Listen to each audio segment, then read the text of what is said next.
Welcome to the History of English podcast, a podcast about the history of the English language. This is episode 29, The Anglo-Saxon Invasion. In this episode, we're going to explore the invasion of Britain by the Anglo-Saxons. And specifically, we're going to look at the period from around the year 410, when the Roman Empire abandoned Britain, until around the year 600. Now, these 2 centuries are sometimes called the lost centuries of British history because so little is known about what happened with any certainty. As we know by now, the Anglo-Saxons were illiterate, so they didn't keep a chronicle of events as they happened. The few written accounts that we do have come from a small handful of individuals, mostly monks and bishops who wrote in Latin. So in this episode, we'll explore those bits and pieces of information, and we'll try to piece together what happened during those 2 centuries in which a large portion of Britain passed to the Anglo-Saxons, and in the process began to speak the language of the Anglo-Saxons. But before I begin, I wanted to mention that I've completely redesigned the website for the podcast, historyofenglishpodcast.com. The new website is specifically designed to work with any media device, so it'll automatically work with a PC or tablet, smartphone, or any other media device with access to the web. I've also taken the opportunity to reconfigure and remaster some of the old episodes, and I saved them to a new server. Now, I'm going to release a bonus episode before the next regular episode of the podcast. And I'd like you to listen to that episode because I'm going to be changing the feed for the podcast. And that bonus episode will explain what that means to you if you're a subscriber. For most of you, it won't mean very much at all, but for some of you, it could affect your current subscription. So again, just be sure to check out that next bonus episode and all will be explained. Okay, so let's turn to the Anglo-Saxons, the people who brought us the language which we call Old English. As I noted, it's very common for many histories of Britain to sort of skip through the next 2 centuries. They often note that the Anglo-Saxons arrived in Britain around the year 450, and over the next century and a half they displaced the native Celtic-speaking people and established several new Anglo-Saxon kingdoms.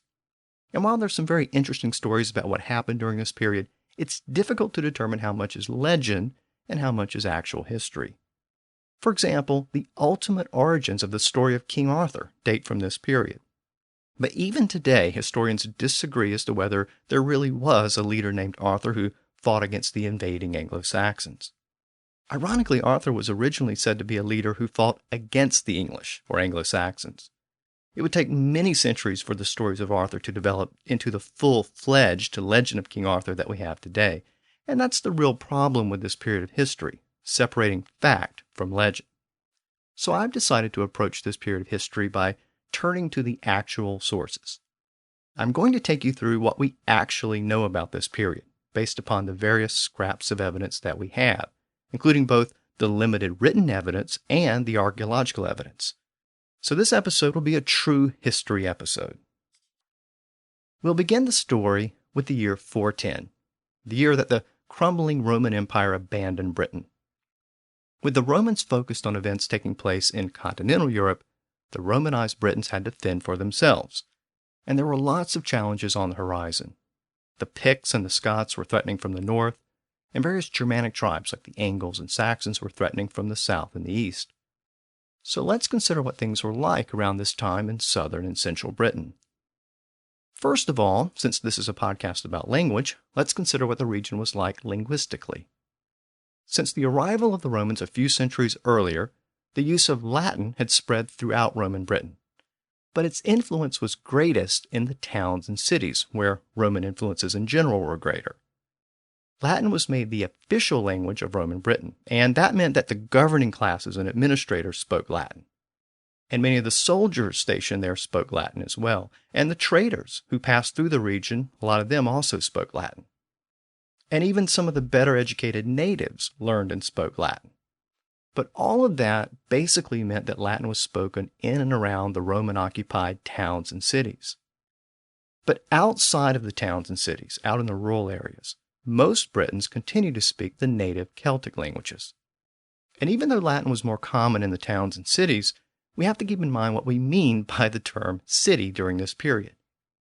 Even during this early period, London was the most important city in Britain, but it only had a population of about 30,000 people, and the entire city only covered about 300 acres. So cities were just small towns by today's standards. And the number of people who lived in towns and cities as a percentage of the overall population, well, it was much smaller than it is today. So that meant that even though Latin was the official language of Britain, it was always a minority language. The Celtic languages were spoken by far more people, even during the heyday of Roman Britain. And this is a very important point as we compare the situation here to the situation in continental Europe. On the continent, where the Romans had arrived earlier and where Roman influence was greater, the Latin language had begun to replace the native Celtic languages by this point. But in Britain, Latin never enjoyed the same degree of influence. It was a prominent language among the elite and the educated and the bureaucrats, but those people mainly lived in the towns and cities. And when those towns began to decline after the Roman Empire abandoned the island, Latin slowly gave way to the native Celtic languages which dominated the rural areas. And that process was accelerated when the Anglo-Saxons arrived and began to sack the towns and cities, and in the process displaced many of those Latin-speaking elites. And this is a very important reason why the Germanic language of the Anglo-Saxons took root in Britain. And remember that Britain is really the exception to the rule here. Pretty much everywhere else in the former Western Roman Empire, Latin held firm. When the Franks conquered Gaul and the Goths conquered modern-day Spain and Italy, Latin continued to be the dominant languages in those regions. But Latin was never as ingrained in Britain. It was a minority language, and it would continue to be a minority language. Before we move on from the language issue, let me mention a few things about the native Celtic languages in the British Isles. Though all of these languages are generally grouped together under the general heading of Celtic languages, linguists have noticed distinct differences between the Celtic languages that were spoken in Britain and the Celtic languages which were spoken to the west in Ireland. And this is not really surprising because we're dealing with two different islands and both groups were somewhat isolated from each other over many centuries. But keep in mind that the northern part of Britain was home to the people called the Picts, who were likely native people who predated the arrival of the Celtic-speaking people. Now, around the time the Romans were leaving Britain, a group of Celtic-speaking people from Ireland called the Scots began to settle in northwestern Britain. Now, over several centuries, the Scots overcame the Picts, and the Picts were assimilated into the Scots. And this is the ultimate origin of Scotland. And that means that the Celtic language of the Scots, called Gaelic, is very closely related to the Celtic language of the Irish. And the Celtic language spoken in the Isle of Man in this same general region, called Manx, is also part of this same subfamily. So all of these languages are descended from that original form of Celtic, which was spoken in Ireland.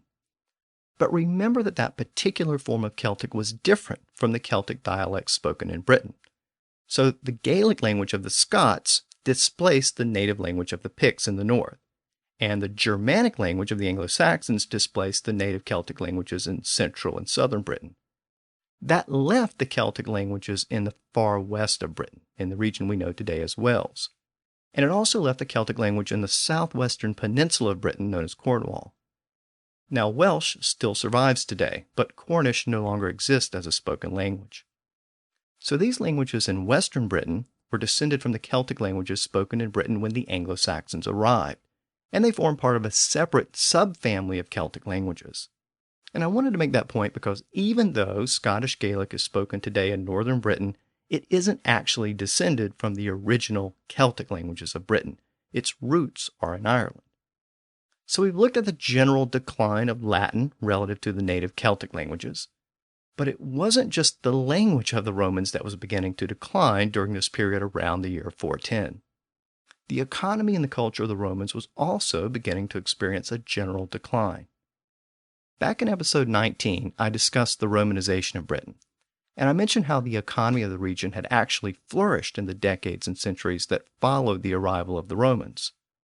Roman-style marketplaces were built, new roads were constructed, trade with the empire increased, and Roman coins poured into Britain, which meant that the Romanized Britons began to use a common international currency. And this currency largely replaced the old barter system. But after 410, when the Roman Empire pulled out of Britain, all of those developments gradually began to fade away. Roman coins began to disappear since Roman mints were no longer providing Britain with new coins. Within a couple of decades, Roman coins had stopped being used on a regular basis, and the people had returned to barter as the primary means of exchange. In the years after the Romans arrived, a massive pottery industry had developed in Britain. But shortly after 410, the pottery industry collapsed, and the high-quality Roman pottery stopped being produced. During the Roman period, the people of Britain had become accustomed to all the benefits and comforts of Roman civilization. At least in the cities, they had running water and public baths and a variety of luxury items. But many of these things were starting to disappear, and they wouldn't return for over 1,000 years. They might not have realized it at the time, but the native Britons had really become dependent on the Romans. The Romans provided them with the benefits of Roman civilization, but just as importantly, they provided them with the benefits of Roman troops and defenses. So the native Romano-Britons weren't accustomed to fighting in their own defense. And this was in stark contrast to the warriors who had been invading from the north and the west, the Picts and the Scots, especially the Picts. The Picts, up in modern-day Scotland, had been a long-term threat, even to the Roman troops. The Romans had constructed Hadrian's Wall across the entire width of the island to keep the Picts out. And as long as the Romans manned the wall, it was effective. But when Rome left Britain to its own defenses after 410, the wall was abandoned and the Picts poured across it. And the Celtic-speaking Scots from Ireland were also joining in the invasions and adding to those problems. Keep in mind that the reason why 410 is often cited as the year when Rome abandoned Britain is because that was the year when the Britons asked Rome for help in fighting the Picts.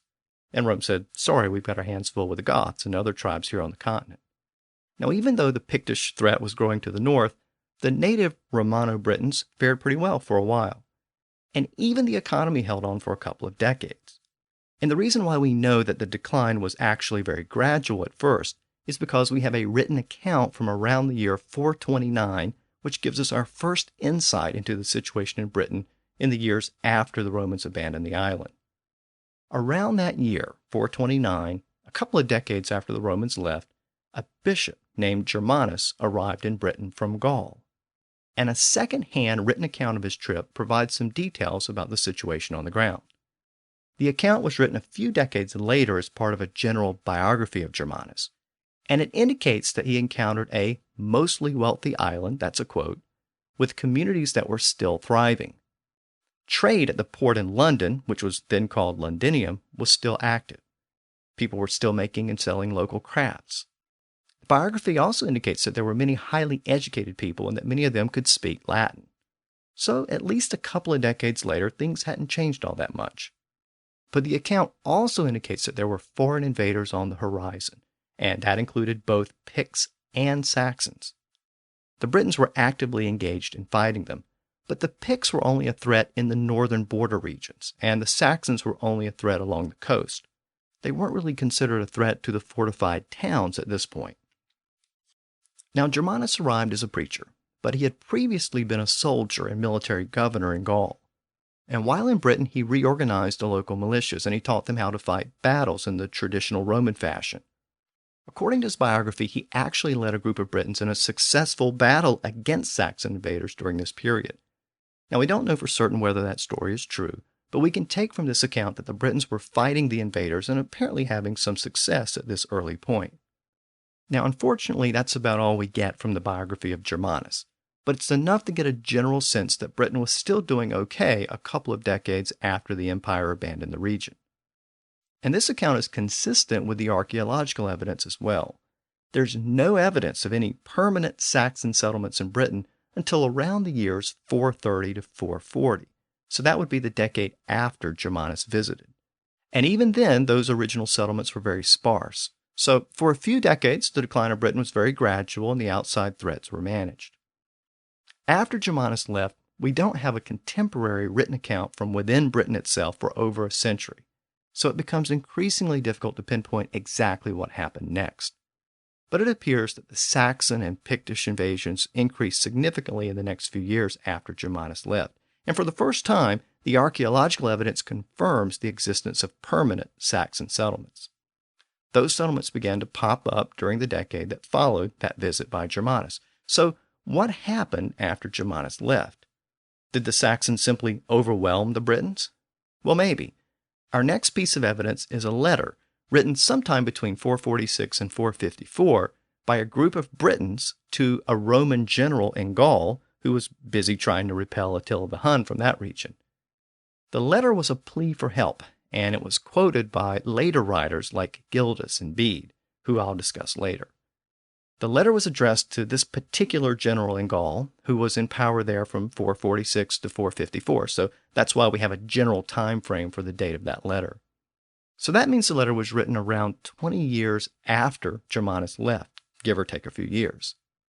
The letter was titled The Groans of the British, and it read, "The barbarians drive us to the sea. The sea throws us back on the barbarians. Thus 2 modes of death await us. We're either slain or drowned." So obviously the Romano Britons were under attack around this time, or around the year 450, and this letter was a desperate plea for help. But the Roman general in Gaul had his hands full with Attila, so once again the Romans were of no help. Now we don't have a copy of this particular letter today. We only know it through these later writers.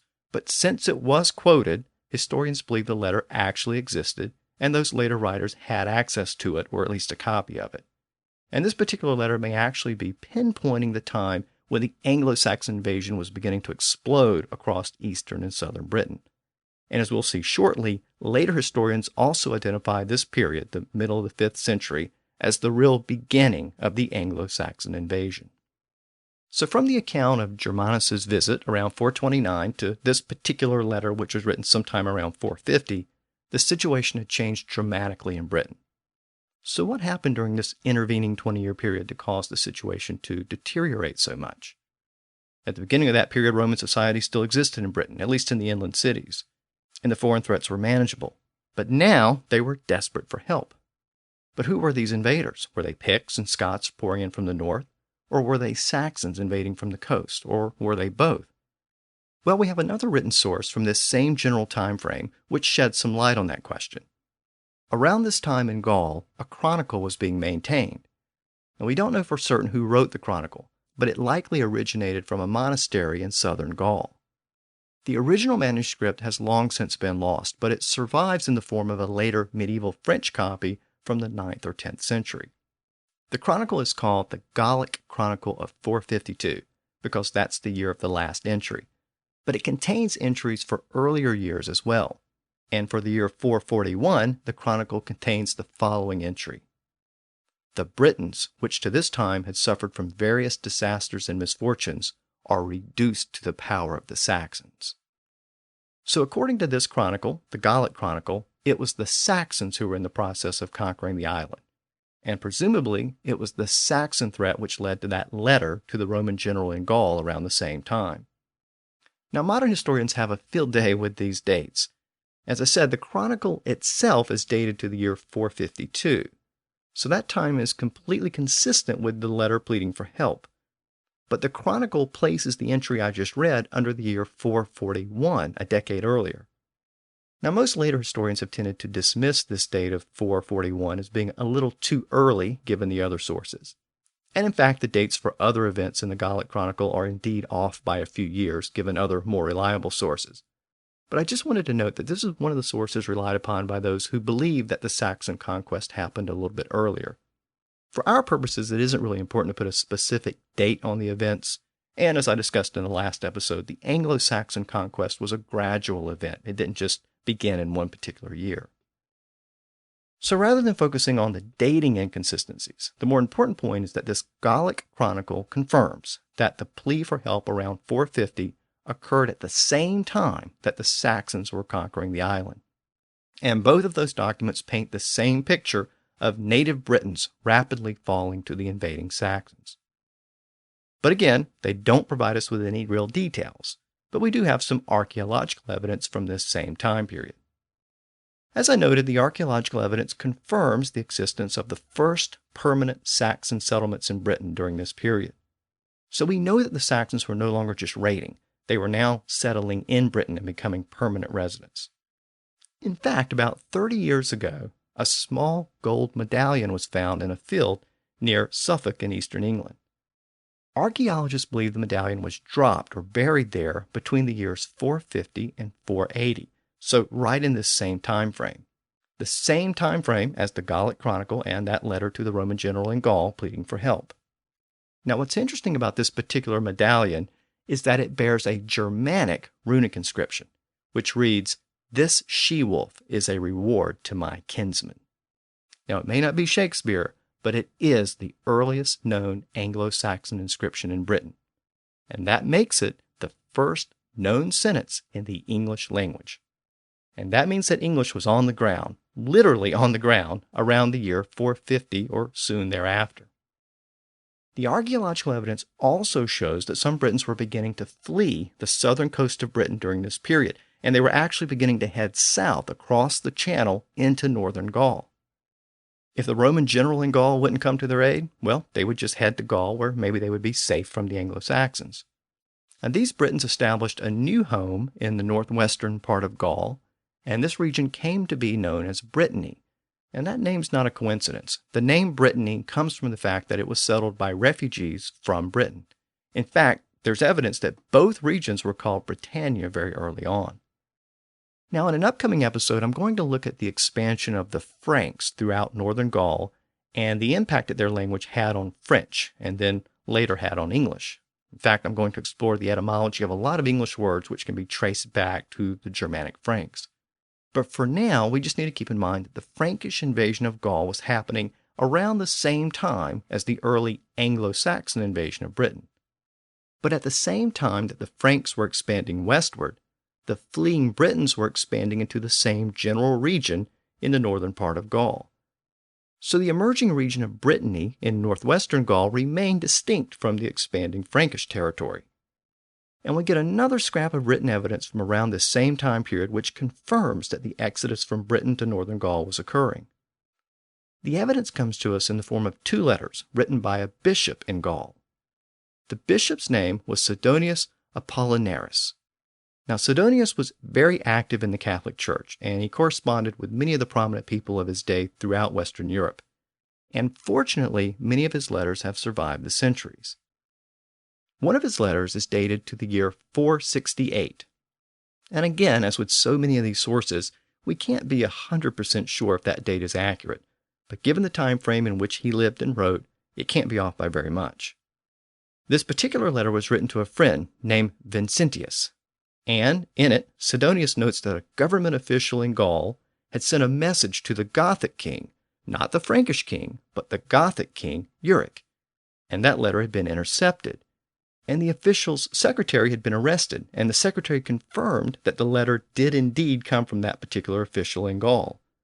And according to Sidonius, the intercepted letter was, quote, evidently addressed to the king of the Goths, whom it dissuaded from concluding peace with the Greek emperor, urging that instead he should attack the Britons north of the Loire, and asserting that the law of nations called for a division of Gaul between Visigoth and Burgundian. There was more in that same mad vein, calculated to inflame a choleric king, or shame a quiet one into action. Of course, the lawyers found here a flagrant case of treason. End quote. So it sounds like this particular official found himself in a bit of trouble. But what's interesting from this account is that Sidonius specifically mentions the, quote, Bretons north of the Loire. So he's confirming that the British refugees were in place in northern Gaul around this time, around the year 468. And of course, the Britons had to be fleeing something, and based on that Golic Chronicle entry from a couple of decades earlier, we know that they were fleeing the Saxons. So you can start to see how historians have pieced together scraps of information here and there to figure out what happened. Now, Sidonius also wrote another letter, which is interesting and provides a little more information about the situation in Gaul. This other letter was dated 470, a couple of years after that first letter I just mentioned. And it was written to a British military leader who was busy fighting against the Visigoths who remained in northern Gaul. The British leader's name was Riothamus, and the late Roman historian Gildas actually called Riothamus the king of the Britons. In fact, the name Riothamus is a Latin version of a Celtic name which meant king most, or highest king. So why was such a supreme British king active in northern Gaul during this period? Well, part of the answer has to do with the general exodus of Britons from southern Britain. The exodus was so great that even prominent generals had apparently made the trek. But for some later historians who are intrigued with the legendary figure of Arthur, who pops up in some later accounts of this period, they think that there might be a connection to this leader named Riothamus. In fact, it's possible that he was the same person who was later referred to as Arthur in some of those accounts, but I'll look at that issue in a little more detail in the next episode. For now, we just need to focus on this particular letter written to Riothamus around the year 470. Apparently, Sidonius, who wrote the letter, knew someone who had his slaves enticed away by a group of armed Britons in northern Gaul. And he wrote the following: I will write once more in my usual strain, mingling compliment with grievance. Not that I at all desire to follow up the first words of greeting with disagreeable subjects, but things seem to be always happening which a man of my order and in my position can neither mention without unpleasantness, nor pass over without neglect of duty. Yet I do my best to remember the burdensome and delicate sense of honor which makes you so ready to blush for others' faults. The bearer of this is an obscure and humble person, so harmless, insignificant, and helpless that he seems to invite his own discomfiture. His grievance is that the Britons are secretly enticing his slaves away. Whether his indictment is a true one, I cannot say, but if you can only confront the parties and decide the matter on its merits, I think the unfortunate man may be able to make good his charge. End quote. So this letter once again confirms the presence of British refugees in and around the region of Brittany around the year 470. And remember that that's about 20 or 30 years after the other sources we looked at, which indicated that the native Britons had started to be conquered by the Saxons. Now, before we move on from the Britons in northern Gaul, let me note that since they came from Britain during this period, their Celtic language is closely related to the Celtic languages of southern Britain. So we can place Breton in the same Celtic subfamily as Welsh and Cornish. All of those are descended from the early Celtic languages of Britain. And remember that those are all distinct from that other Celtic subfamily, which includes Irish and Scottish Gaelic. Okay, so by now we've established that there was a great Anglo-Saxon invasion of Britain, that the Anglo-Saxons had begun to settle there, that outside sources refer to a Saxon conquest of Britain, and that there was a massive migration of Britons out of southern Britain into northern Gaul. But we still don't know much about that actual Anglo-Saxon invasion. We don't know exactly what led to the invasion, and we don't know much about the actual conquest of Britain. So we might be led to assume that the Saxons had just begun to arrive in greater numbers, and they had simply overwhelmed the native Romano-Britons. But it turns out things were a little more complicated than that. Our next written account actually comes about 70 or 80 years after those letters from Sidonius. So that puts us around the year 550, or maybe a few years before. And this particular written account is probably the most important contemporary account of the events during this period that we have. Even though it was written about a century after the initial Saxon invasion around 450, it's still the first detailed account we have which describes what happened over those intervening years. So needless to say, it's a pretty important document. The document is a 3-part extended sermon written by a British monk named Gildas the Wise. And according to Gildas, the Saxons didn't just show up one day and start looting and pillaging. In fact, believe it or not, they were actually invited in by the native Britons. According to Gildas, the Picts to the north had become such a tremendous threat that the Saxons were invited in as mercenaries to fight the Picts. So let's consider what Gildas has to say, and why and when he says it. The first potential problem with Gildas is the time frame. As I noted, his account was written about 100 years after that Golic Chronicle entry, which says that the Saxons were conquered by the Britons. And in keeping with the tradition of the church, it was written in Latin. In its English translation, the sermon was called On the Ruin and Conquest of Britain. So what about that 100-year time frame? Well, obviously Gildas wasn't old enough to have been around for over a century and have first-hand knowledge of what had happened. So he had to rely at least in part on other evidence, probably stories passed down in the oral tradition. And he also had some access to documents which we don't have today. One of those documents was that letter to the Roman general in Gaul around the year 450, because he was the first writer to actually quote the letter. And it's very likely that later writers simply quoted it directly from him, so he may have been the only person with direct access to the letter to leave a written account of it for future generations. Now, even though he may have had access to some documents and oral accounts of what happened a century earlier, we still have to consider the fact that he was writing at a much later date. The other potential problem with Gildas was his motivation and purpose. As I noted, Gildas was a monk and a native Briton, and it's very clear from his writing that he was trying to convey a moral message, that it had been wrong to invite in pagan barbarians to fight the Picts, and he believed that the people of Britain had been punished for that decision. They'd experienced a great deal of suffering, but it was all a consequence of their own misdeeds. So the account of Gildas is primarily a sermon, not a literal record of history, so we have to keep that in mind as we consider what he has to say. Gildas begins his sermon with a summary of the events which had taken place in Britain from the time the Romans first arrived until the time of his writing, shortly before the year 550. Now, some of his early history of Roman Britain is clearly wrong, but as he describes events closer to his own time, it's believed that his accounts are more accurate. According to Gildas, the native Britons came under increasing attacks from the Picts and the Scots, and in an effort to defend the region, they turned to the Saxons. And here's a portion of the sermon. Then all the counselors, along with the proud tyrant, were so blinded that, as a protection to their country, they sealed its doom by inviting in among them, like wolves into the sheepfold, the fierce and impious Saxons, a race hateful both to God and men, to repel the invasions of the northern nations. Nothing was ever so pernicious to our country. Nothing was ever so unlucky. What palpable darkness must have enveloped their minds? Darkness, desperate and cruel. Those very people whom, when absent, they dreaded more than death itself, were invited to reside, as one may say, under the same roof. End quote. So according to Gildas, a, quote, proud tyrant invited the Saxons. As we'll see shortly, later sources identified this tyrant or leader as a man named Vortigern. Gildas then says that the Saxons were given lands in eastern Britain, and soon their relatives back on the continent heard of their successes, and many more flocked to Britain. But at a later date, the Saxons turned on their British host, and fighting broke out between the two groups. And this is how he described the root of the conflict between the Saxons and the Britons.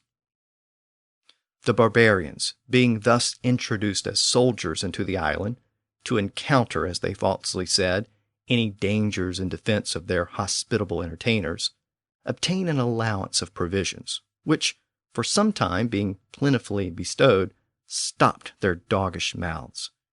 Yet they complain that their monthly supplies are not furnished in sufficient abundance, and they industriously aggravate each occasion of quarrel, saying that unless more liberality is shown them, they will break the treaty and plunder the whole island. In short time, they follow up their threats with deeds. End quote. So basically, the Saxons began to complain about their provisions and supplies. And this is very reminiscent of the complaints of the Goths after they were allowed to cross the Danube into Roman territory. As we know, the Goths began to starve and soon rose up and defeated the Romans. Now, we don't know if the Saxons were as desperate as the Goths, but it's possible that the same basic process was happening again here in Britain. And it's also possible the Saxons just wanted an excuse to plunder. According to Gildas, the fighting between the Saxons and the Britons lasted for many years, and he described the consequences in great detail. In one passage he writes, "For the fire of vengeance, justly kindled by former crimes, spread from sea to sea, fed by the hands of our foes in the east, and did not cease until, destroying the neighboring towns and lands, it reached the other side of the island, and dipped its red and savage tongue in the western ocean." And then he writes in graphic detail, "Lamentable to behold, in the midst of the streets lay the tops of lofty towers, tumbled to the ground, stones of high walls, holy altars, fragments of human bodies, covered with livid clots of coagulated blood, looking as if they had been squeezed together in a press, and with no chance of being buried, save in the ruins of the houses or in the ravening bellies of wild beasts and birds." And then he notes the following: "Some, therefore, of the miserable remnant, being taken into the mountains, were murdered in great numbers. Others, constrained by famine, came and yielded themselves to be slaves forever to their foes, running the risk of being instantly slain, which truly was the greatest favor that could be offered them. Some others passed beyond the seas with loud lamentations instead of the voice of exhortation.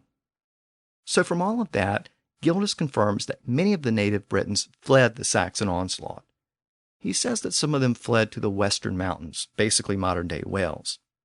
And he said that some of them fled, quote, beyond the seas. So presumably that means across the Channel to Brittany and northern Gaul. Gildas then notes that the fighting lasted for many years. Eventually, though, the Britons began to fight back under the leadership of a man named Ambrosius Aurelianus. And eventually, they won a decisive victory at a place called Mons Badonicus. And he says that the victory occurred about 44 years earlier, in the same year in which he was born. And that victory at Mons Badonicus ushered in a period of peace between the two groups that had lasted until the time of Gildas's writings, about 44 years later. So that means that British victory at Mons Badonicus took place sometime around the year 500. He then states the following: "And yet neither to this day are the cities of our country inhabited as before, but being forsaken and overthrown, still lie desolate, our foreign wars having ceased, but our civil troubles still remaining." So Gildas is indicating that the region had been devastated, and the native Britons had been largely displaced. In the next episode, we'll look at the legacy of the Celtic-speaking Britons, especially their legacy on the English language. And one of the great ongoing debates is whether the Britons were wiped out by the Anglo-Saxons, or whether they were just consumed within the new Anglo-Saxon society. Well, Gildas suggests the former, that they were basically wiped out within the regions occupied by the Saxons. But as we'll see, modern evidence suggests that this view may be an exaggeration. Now, Gildas concludes his history by describing a period of relative peace during his lifetime. And since he was writing for a contemporary audience, we can assume that he was somewhat accurate in this part of his description. But what about the rest of it? Is there any real evidence of an invitation being extended to the Saxons? Well, no. And who was that proud tyrant who invited the Saxons in? Well, Gildas doesn't say, though later sources provide the name of Vortigern. When did this alleged invitation to the Saxons occur? Again, Gildas doesn't tell us. And when did the Anglo-Saxons begin to arrive? Well, again, we don't know. And where is this place called Mons Badonicus, where the Britons supposedly won a decisive victory? Again, we don't know. And that's the problem with Gildas. He wasn't writing as an historian. He was writing as a preacher. But while we're left with lots of questions, we have to assume that his account is roughly based on facts. And the reason for that assumption is because Gildas was writing for a contemporary audience. He was writing about events that were taking place during his lifetime, and which had taken place over the prior century. And he was writing to the people of his time. So it appears that his description reflects the common knowledge and understanding of the people of Britain at the time. And the events described by Gildas are actually very consistent with Roman practice at the time, especially the basic idea of using the Saxons to fight the Picts. As we've seen over the past few episodes, the Romans had come to rely heavily on Germanic mercenaries. Tribes like the Goths and the Franks had been invited into Roman territory to fight Rome's enemies. In fact, by this point, a large portion of the Roman army in Western Europe was composed of Germanic mercenaries, and Germans were rising to the highest ranks in the Roman army. So it's not surprising that those Romano-Britons left behind in Britain would do exactly what Rome had been doing for decades. Bring in some mercenaries to fight the invaders. Let the barbarians fight the barbarians. Let their enemies fight each other while they stood on the sidelines. I mean, that was all very Roman. And so the account of Gildas may be accurate in this respect. Now, before we move on from Gildas, let me note a few more things about his account. First, he described the Germanic tribes simply as Saxons. He doesn't use the term Angles, Jutes, Frisians, or Franks. It's just Saxons. And the Golic Chronicle did the same thing a century earlier. It only refers to Saxons. But this appears to have been a common practice at the time. Remember the Saxon shore, which I discussed in the last episode? It appears that all of the North Sea Germanic tribes were sometimes collectively referred to as the Saxons. Another key point about Gildas is that he did make a few mistakes in his narrative. For example, he attributed the construction of Hadrian's Wall to a period much later than the period when it was actually constructed. Also, earlier I mentioned that letter from a group of Britons to the Roman general in Gaul pleading for help.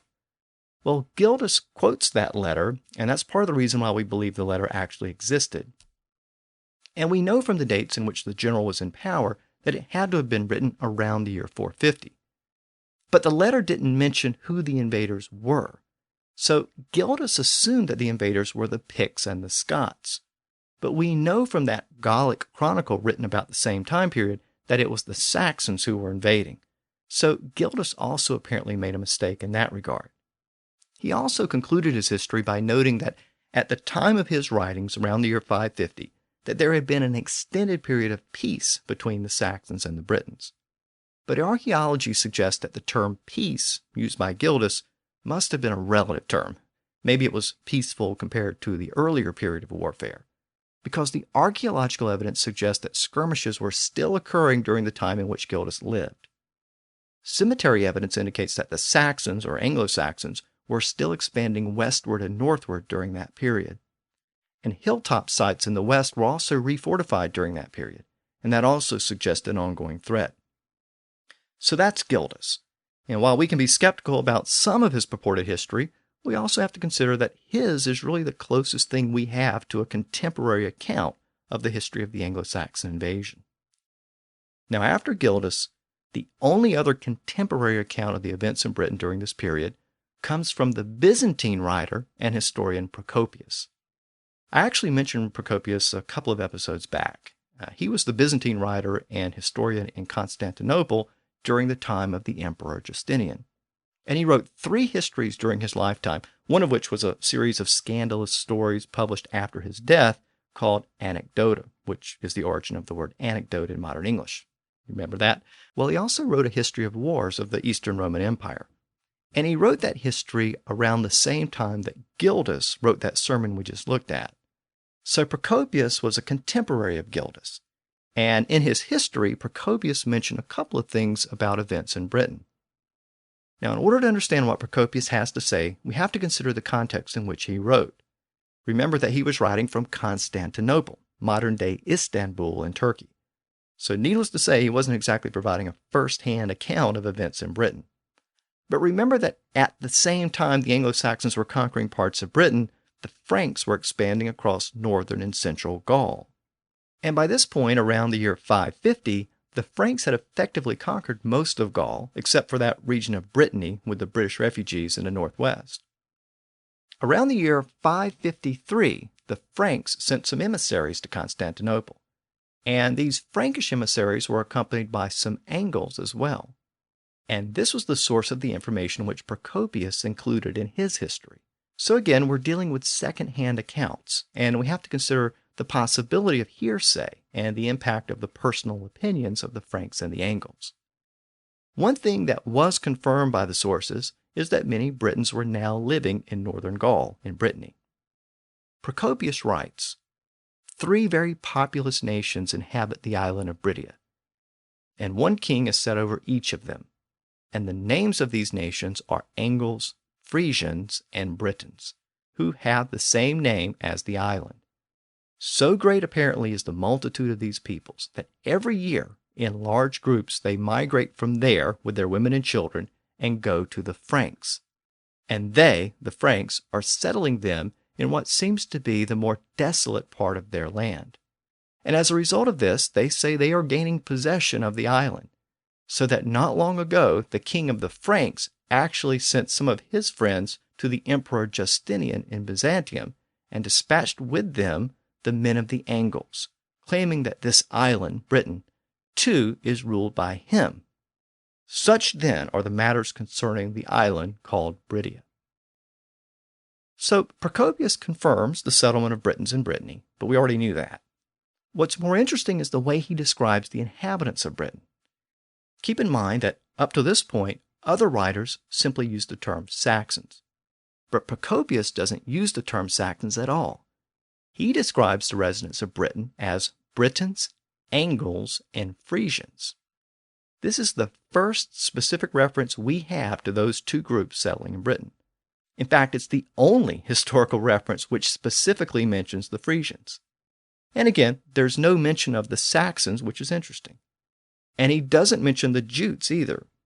But at least we're starting to get specific references to other North Sea tribes in Britain.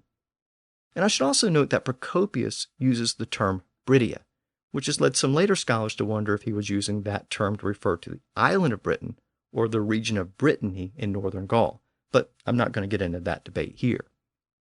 So that really concludes our look at the contemporary sources who wrote during the period of the actual Anglo-Saxon invasions.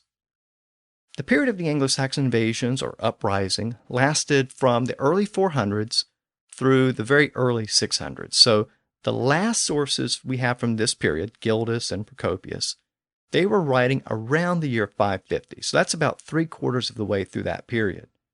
And as we know today, the story was far from over when they were writing. That period of relative peace mentioned by Gildas would soon come to an end, because the Anglo-Saxons soon conquered all of the territory which we know today as modern England. And with respect to the Britons who were fleeing to northern Gaul, the archaeological evidence suggests that there were two general periods of migrations. There was that initial period around the year 450 when the first Anglo-Saxon onslaught began. And most of those refugees came from the central coast of southern Britain. But around the year 575, shortly after the time of Gildas and Procopius, a second wave of migration occurred. Most of this second wave of refugees came from the western regions of Britain, around Devon and Cornwall. So that suggests that shortly after the time of Gildas, the period of relative peace ended, and the native Britons who had fled to the west came under attack again, and many of them fled from those regions down into northern Gaul. As I noted earlier, later historians wrote about the Anglo-Saxon invasion and filled in some of the details which were missing from these contemporary accounts. But that's the real dilemma as we look at this period of history. Many of the details come from accounts which were written many years after the fact, usually several centuries later. And without knowing the sources of those extra details, it can be difficult to determine what's fact and what's legend. But we can't leave the topic of the Anglo-Saxon invasion without discussing a couple of these later sources, because they provide many of the missing details of this story.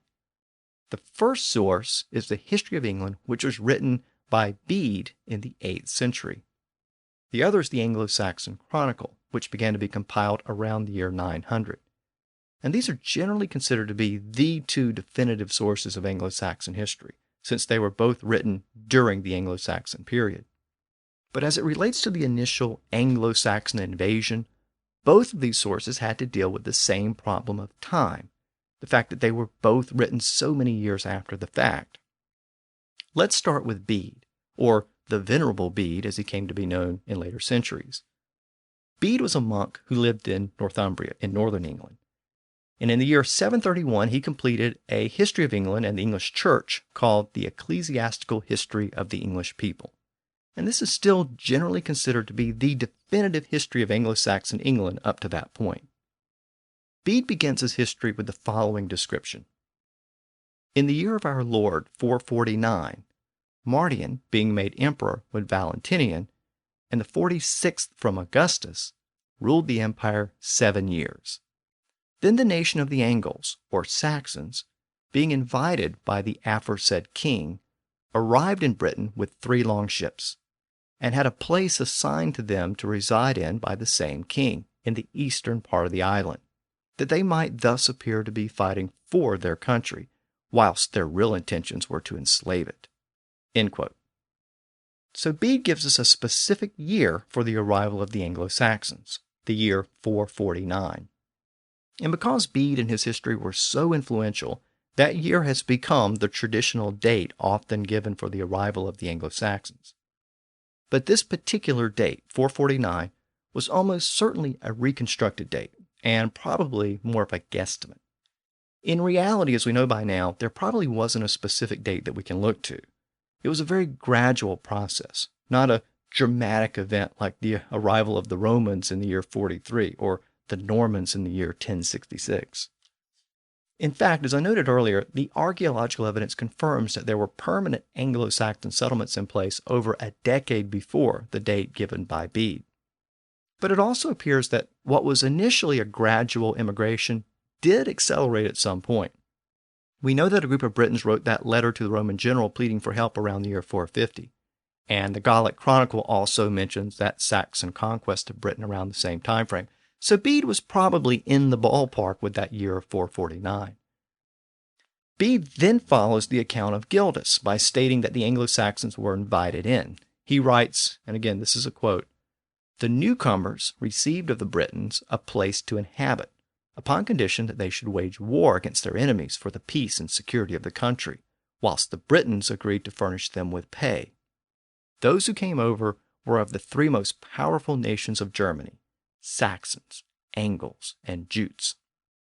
From the Jutes are descended the people of Kent, and of the Isle of Wight, and those also in the province of the West Saxons, who are to this day called Jutes, seated opposite to the Isle of Wight. From the Saxons, that is the country which we now call Old Saxony, came the East Saxons, the South Saxons, and the West Saxons. From the Angles, that is the country which we call Anglia, and which is said from that time to remain deserted to this day, between the provinces of the Jutes and the Saxons, are descended the East Angles, the Midland Angles, the Mercians, all the race of the Northumbrians, that is, of those nations that dwell on the north side of the river Humber, and the other nations of the English." End quote. So there is the definitive statement that Britain was invaded by Angles, Saxons, and Jutes. And he also gives us the traditional regional breakdown for those groups. The Jutes settled in the east in Kent. The Angles settled in the central regions, and the Saxons settled in the south. The area of the East Saxons became Essex. The area of the South Saxons became Sussex, and the area of the West Saxons became Wessex. Once again, Bede was working from a vantage point almost 300 years later.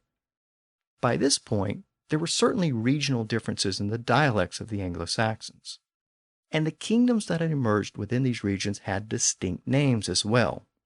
Sussex, Essex, and Wessex all had names which clearly derived from the name of the Saxons, and they all spoke similar dialects. Meanwhile, in the east, there was the region known as East Anglia, and that name clearly derived from the name of the Angles, and the people in that region also spoke a distinctive dialect. And those differences in dialects persisted through the years and could be detected by later generations, and some of those differences persist to this day. And Bede's description reflects those regional differences as they existed at the time when he was writing. But historians still debate whether those differences were there from the beginning or whether they had developed later from an initial mixture of tribes. After describing the initial settlement of Angles, Saxons, and Jutes, Bede continues his history, and in doing so, he basically followed the same narrative as Gildas. It seems clear that Gildas was one of Bede's primary sources, but Bede adds some additional details as well. For example, the proud tyrant who invited the Anglo-Saxons to Britain was named Vortigern, and the early leaders of the Anglo-Saxons were called Hengist and Horsa. So were these real people or just legendary figures? Well, again, that's still a matter of debate, but I'll leave it to the professional Anglo-Saxon historians to figure all of that out. But the bottom line is that Bede's summary of the Anglo-Saxon invasion has secured its place as the traditional view of the invasion in the minds of most historians. It was so influential that when the Anglo-Saxons began their own annual chronicle around the year 900, they largely deferred to Bede's history of the period. The Anglo-Saxon Chronicle follows Bede's narrative, as well as Bede's time frame, and this is not really surprising. While the Anglo-Saxon Chronicle is the most important source for late Anglo-Saxon history, the chroniclers obviously had to rely on other sources for events which had occurred 400 years earlier. So as you can probably see by now, we have a very general idea of what happened around the 5th and 6th centuries in Britain. But lots of questions remain, and there are a lot of details which we may never know. But one of the biggest mysteries from this period concerns the legacy of the native Celtic-speaking Britons in the region which fell to the Anglo-Saxons. Were they wiped out, as many historians originally thought? Well, linguistically, there's very little Celtic influence on English. So that's been the traditional view. But that view's been challenged by recent research in both linguistics and genetics. So next time, I'm going to explore the legacy of the Celts in Anglo-Saxon England and in the English language. So until next time, thanks for listening to the History of English podcast.